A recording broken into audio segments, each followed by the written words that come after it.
네, 안녕하세요. 5급 공채 피셋 언어논리 영역 기출 해설을 시작하고자 합니다. 언어논리 영역은 기존에 2017년까지 상대적으로 쉽게 느껴지던 것과 다르게 2018년, 2019년을 거치면서 수험생들에게 어려운 과목으로 변화하고 있습니다. 특히 자료 영역 상황 판단보다 상대적으로 고득점을 하기 쉬웠던 것에서 벗어나서 과학 지문이나 역사 지문이 많이 나오게 되고 논리학 구조도 상대적으로 어려워지고 있는데, 이러한 경향에 발맞추어 이번 기출 해설을 통해서 학습하셔서 좋은 결과를 얻으시길 바랍니다. 그리고 먼저 언어 논리 영역에서 1번부터 10번, 21번부터 30번까지 동일한 영역으로 볼 수 있고, 또 11번부터 20번, 그리고 31번부터 40번까지 유사한 영역이라고 볼 수 있는데요. 1번 앞서 말씀드린 전자의 경우 상대적으로 사실관계나 추론에 좀 더 초점을 맞추면서 읽고, 뒤에 11번부터 20번 그리고 31번부터 40번에서는 논리적인 인과관계에 상대적으로 초점을 맞추면서 읽으시면 될 것 같습니다. 그리고 먼저 언어 영역을 풀 때 크게 두 가지 방식이 있다고 생각합니다. 지문을 먼저 읽으면서 가는 방식이 있고, 선택지를 보면서 하나하나 내용을 대응시키면서 읽는 방식이 있다고 생각하는데요. 저는 상대적으로 지문의 내용이 어렵지 않거나 혹은 선택지가 지나치게 엄밀한 거를 판단하는 게 아니라면 지문을 먼저 읽으면서 쭉 풀어나가고, 선택지의 내용이 어렵고 엄밀하게 따져봐야 하는 것이라면 선택지를 보고 다시 지문을 확인하는 방식으로 진행하겠습니다. 먼저 1번 문제입니다. 1번 문제는 역사 지문인데요.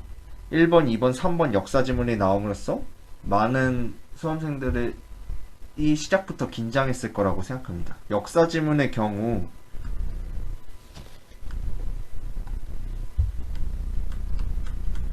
연도, 그리고 용어, 숫자, 이런 것들에 주의해서 읽어보실 필요가 있을 것 같습니다. 특히 역사는 용어가 상대적으로 낯설고 어렵기 때문에 어떤 용어의 정의나 개념에 대해서 분명하게 판단하고 읽는 것이 필요할 것 같습니다. 그럼 쭉 읽어보겠습니다. 조선왕조실록의 얘기를 다루고 있고요. 태조부터 철종까지 하고 있습니다. 그리고 사간이 기록을 하고, 먼저 그 다음에 뒤를 이어 즉위한 세왕이 실록청을 세웁니다. 그 다음에 실록, 여기에 예시가 나와있죠. 철종 때 실록은 철종 때가 아니라 고종 때 간행된 겁니다. 그리고 왕이 바뀌어서 정변이 일어나면 일기라는 표현을 쓰고 있는데요. 일기는 실록으로 부르진 않지만 동일하고 세계유산에 포함된다고 하고 있습니다. 다만 단종실록의 경우 노상군으로 불렸으나 이후 숙종 때 고쳐서 부르게 되었다라고 나와 있습니다. 그 다음에 붕당 정치가 도입된 이후에도 대립이 심하지 않았지만 인조의 뒤를 이은 효종, 현종, 숙종 때 붕당의 대립이 심해졌고, 이를 수정실록이라고 한다라고 나와 있습니다. 첫 문단에서 개요를 설명하고, 두 번째 실록의 관행 과정, 세 번째는 일기, 네 번째는 수정실록을 다루고 있습니다.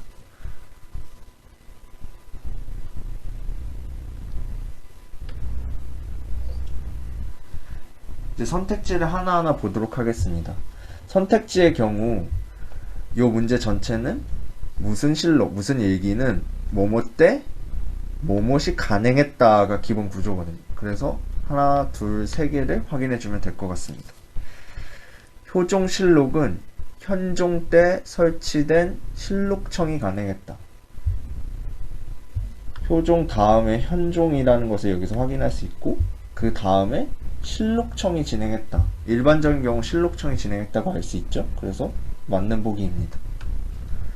두 번째, 노산군 일기는 숙종 때 설치된 일기청이 가능했다. 노산군은 숙종 때 일기청이 가능했다.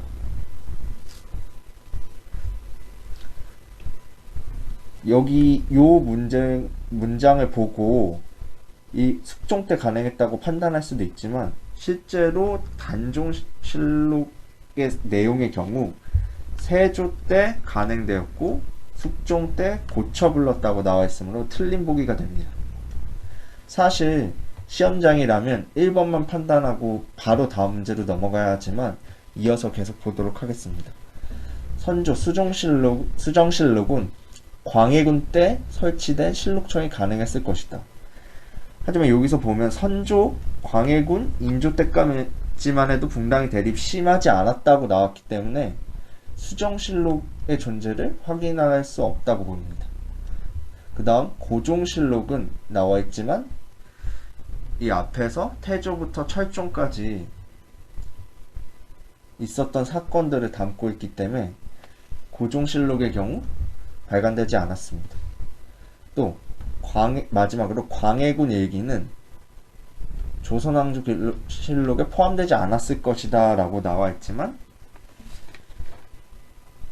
일기도 세계 기록유산에 등재된 조선왕조실록에 포함된 것이다 라고 나와 있어서 광해군 일기도 포함되어 있다고 볼 수 있습니다.